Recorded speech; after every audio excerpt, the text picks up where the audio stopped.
प्रिय छात्रों, कल आप लोगों को बताया था क्लोरोफॉर्म किस तरह से बनाते हैं और उसके भौतिक गुण। नेक्स्ट आते हैं क्लोरोफॉर्म के रासायनिक गुण।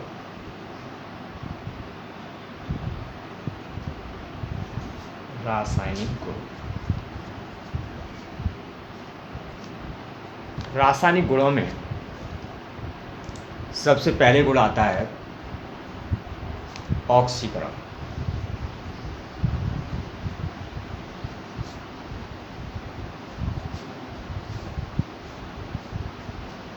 ऑक्सीकरण, तो ऑक्सीकरण के अंतर्गत सूर्य के प्रकाश तथा वायु में क्लोरोफॉर्म को खुला रखने पर हमें फॉस्फीन गैस प्राप्त होती है। क्लोरोफॉर्म को अगर हम वायु में 2CH Cl3 + 3O in the presence of प्रकाश की उपस्थिति,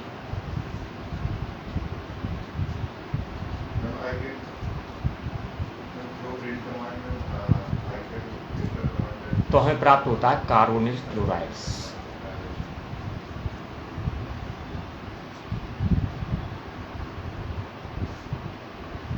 + H2। तो इस तरह से क्लोरोफॉर्म का अगर हम प्रकाश की उपस्थिति में वायु में खुला रख देते हैं तो हमें फॉस्फीन गैस प्राप्त होती है। और फॉस्फीन जो गैस होती है वो आपकी कैसी होती है? अत्यंत विषैली होती है। तो इस पर एक क्वेश्चन पूछ लेते हैं कि क्लोरोफॉर्म को हम रंगीन बोतलों में क्यों रखते हैं या भूरे रंग की बोतल में क्यों रखते हैं, लाल? तो इसको जो क्लोरोफॉर्म है, क्योंकि ये प्रकाश की उपस्थिति में अगर प्रकाश पहुंच जाएगा तो क्या हो जाती है? फॉस्फीन गैस बनाती है। और फॉस्फीन जो गैस होती है वो अत्यंत विषैली होती है। कैसी होती है? अत्यंत विषैली होती है। अब इसको रखने के लिए क्लोरोफॉर्म में हम 1% क्या मिलाते हैं? एथिल एल्कोहल मिलाते हैं। तो एथिल एल्कोहल मिलाने पर यहाँ पर जो एथिल एल्कोहल होता है क्लोरोफॉर्म में 1% एथिल एल्कोहल मिलाकर उसको हम लाल भूरे रंग की बोतल में बंद करके रख देते हैं। इससे होता क्या है कि इसकी जो स्टेबिलिटी है क्लोरोफॉर्म की वो आपकी बढ़ जाती है।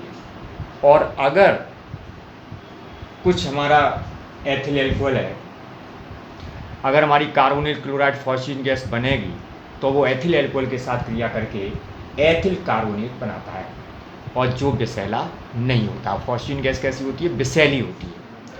तो आप अगर ये क्वेश्चन पूछा जाता है कि हमारे लाल क्लोरोफॉर्म को हम लाल भूरे रंग की बोतलों में रखते हैं क्यों?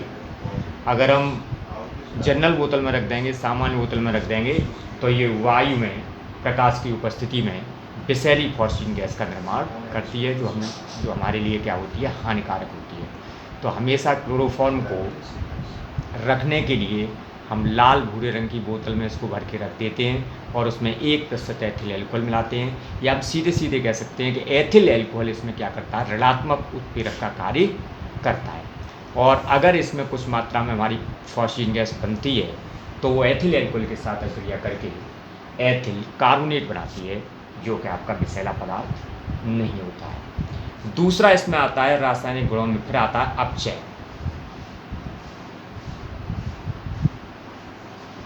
अपचयन के अंतर्गत अपचयन है वो विभिन्न परिस्थितियों में होती है। इसको हम जिंक और जल के साथ उबालते हैं। तो पहले देखें, इसमें 3 रिएक्शंस होती हैं।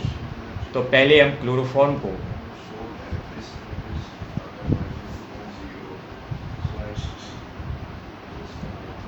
जिंक और जल के साथ उबाल दें, जिंक + H2O, तो हमें मैथेन प्राप्त होता है। क्या प्राप्त होगा? मैथेन प्राप्त होगा। दूसरी परिस्थिति में अगर हम क्लोरोफॉर्म को जिंक तथा तनु HCl के साथ क्रिया करें, क्लोरोफॉर्म की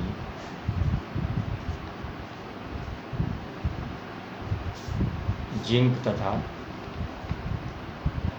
डाइल्यूट HCl, तो हमें मैथिलीन CH2Cl2 प्राप्त होगा और आपका HCl का है।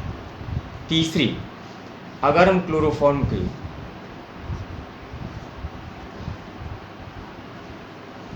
जिंक और एल्कोहलिक HCl के साथ क्रिया कराते हैं तो हमें मैथिल क्लोराइड प्राप्त होता है, CH3Cl+।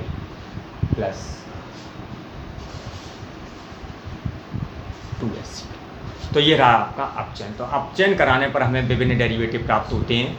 पहले अगर आप जिंक और H2O के साथ उबालेंगे तो आपको मैथीन प्राप्त होता है। जिंक और HCl के साथ क्रिया कराएंगे, अपचयन कराएंगे तो हमें CH2Cl2 प्राप्त होता है। और अगर हम क्लोरोफॉर्म की जिंक और एल्कोहलिक HCl के साथ क्रिया कराते हैं तो हमें मैथिल क्लोराइड प्राप्त होता है। नेक्स्ट आपकी इंपॉर्टेंट अभिक्रिया है जल अपघटन।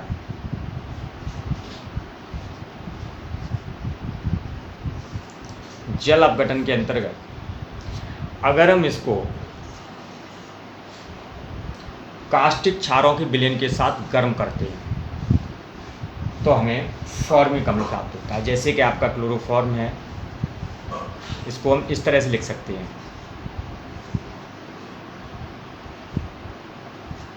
CaCl3 प्लस NaOH के 3 अणुओं के साथ क्रिया कराएंगे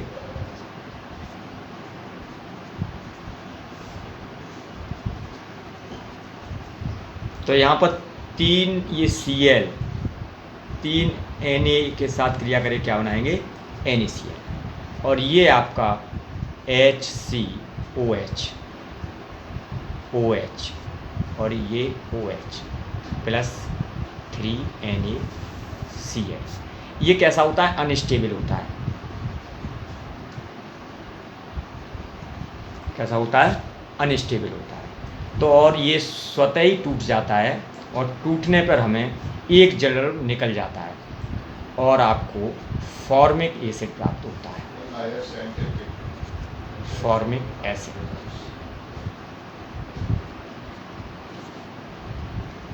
तो इस तरह से हमें क्या प्राप्त होगा? फॉर्मिक एसिड प्राप्त होगा। नेक्स्ट आपकी बहुत ही इंपॉर्टेंट क्रिया आती है कार्बिल एमीन अभिक्रिया। बहुत ही इंपॉर्टेंट है, नेम रिएक्शन आपकी परीक्षाओं में पूछी जाती है। तो देखें कार्बिल एमीन अभिक्रिया।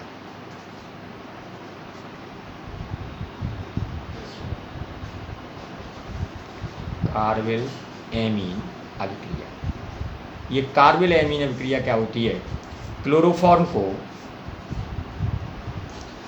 अगर हम एनिलीन या एल्कोहलिक KOH के साथ गर्म करते हैं तो हमें तीव्र दुर्गंध युक्त पदार्थ प्राप्त होता है जिसे हम आइसोसाइनाइड कहते हैं। जिसे क्या कहते हैं? आइसोसाइनाइड कहते हैं। और इसमें आइसोसाइनाइड बनता है, इसलिए इस अभिक्रिया को हम आइसोसाइनाइड परीक्षण भी कहते हैं। तो देखें हम क्लोरोफॉर्म की एल्कोहलिक KOH के साथ और प्राथमिक एमीन चाहे आपका एलिफेटिक एमीन हो चाहे आपका एरोमेटिक एमीन हो। चलो हम देखते हैं। तो जैसे कि हम क्लोरोफॉर्म की Cl3 एल्कोहलिक KOH लेंगे, एल्कोहलिक KOH प्लस जैसे हम एथिल एमीन के साथ क्रिया कराएं C2H5NH2 तो इसमें हमें आइसोसाइनाइड प्राप्त होगा C2H5NC plus 3KCl plus 3H2। तो ये क्या प्राप्त होगा? Ethyl isocyanide. Ethyl isocyanide. Ethyl isocyanide क्या होता है? इसमें तीव्र दुर्गंध आती है। इसी तरह से कोई हम एरोमेटिक एमीन ले लें तो जैसे कि CH3CHCl3 plus 3KOH alcoholic plus C6H5NH2। ये क्या होती है? एनिलीन। तो इसमें NH2 समूह इसमें किस में कन्वर्ट होता है? NC में। तो C6H5NC plus 3KCl plus 3H2।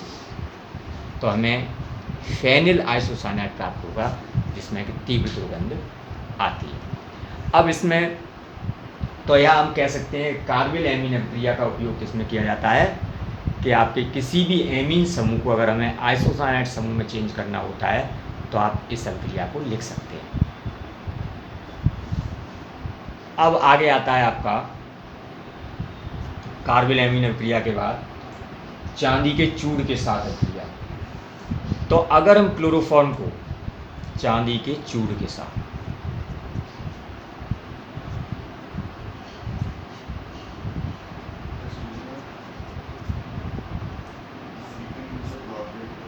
चांदी के चूड़ के साथ गर्म करें तो हमें एस्टिलीन गैस प्राप्त होती है 2CHCl3 + 6AgCl। गर्म करेंगे Ag के साथ तो हमें C2H2 एस्टिलीन गैस प्राप्त होगी और सिल्वर क्लोराइड। इसी क्रम में एक क्रिया आती है क्लोरीन के साथ अभिक्रिया, और क्लोरीन के साथ अभिक्रिया किसकी उपस्थिति में होती है? इन द प्रेजेंस ऑफ सनलाइट।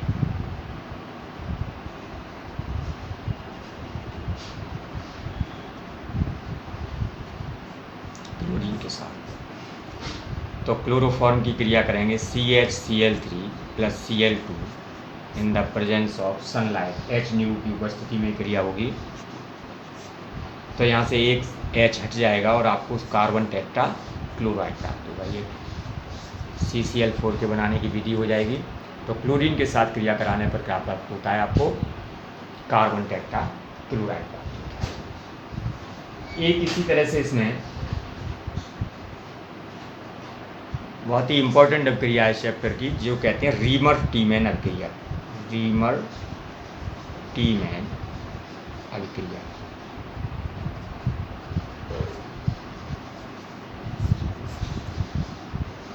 तो इसमें हम जब फिनॉल, क्लोरोफॉर्म और एल्कोहलिक KOH मिश्रण के साथ गर्म करते हैं तो हमें सैलिसिल एल्डिहाइड प्राप्त होता है। रिएक्शन आपकी इस प्रकार से होगी, फिनॉल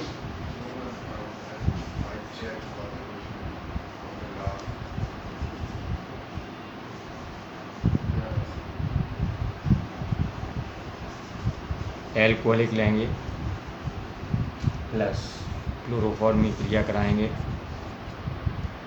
तो आपको सैलिसिल एल्डिहाइड।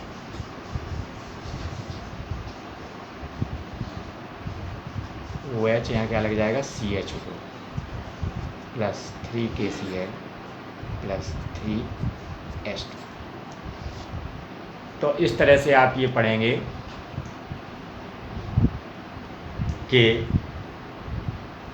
क्लोरोफॉर्म के रासायनिक गुण, जो प्रमुख रासायनिक गुण हैं वो आपको पढ़ा दिए गए हैं। तो प्रयोग से तो आप पढ़ेंगे ऑक्सीकरण है, अपचयन है, जल अपघटन है, कार्बोलैमिन अभिक्रिया है, चांदी के चूड़ के साथ, क्लोरीन के साथ, और रीमर-टीमैन अभिक्रिया, जिसमें आपकी कार्बोलैमिन अभिक्रिया बहुत ही इंपॉर्टेंट है, नेम रिएक्शन है। इसी तरह से रीमर-टीमैन अभिक्रिया बहुत ही इंपॉर्टेंट है, तो इसको आप लोग याद करेंगे। आगे आते हैं उपयोग। तो इसमें उपयोग के रूप में आपका इसका उपयोग शल्य चिकित्सा में, सर्जरी के रूप में, शल्य चिकित्सा में इसका उपयोग निश्चेतक के रूप में किया जाता है, विलायक के रूप में किया जाता है, और इसका उपयोग दवाइयों में और जीवाणुनाशक के रूप में किया जाता है। तो इस तरह से आपका क्लोरोफॉर्म समाप्त होता है। इसको आप लोग पढ़ें। धन्यवाद।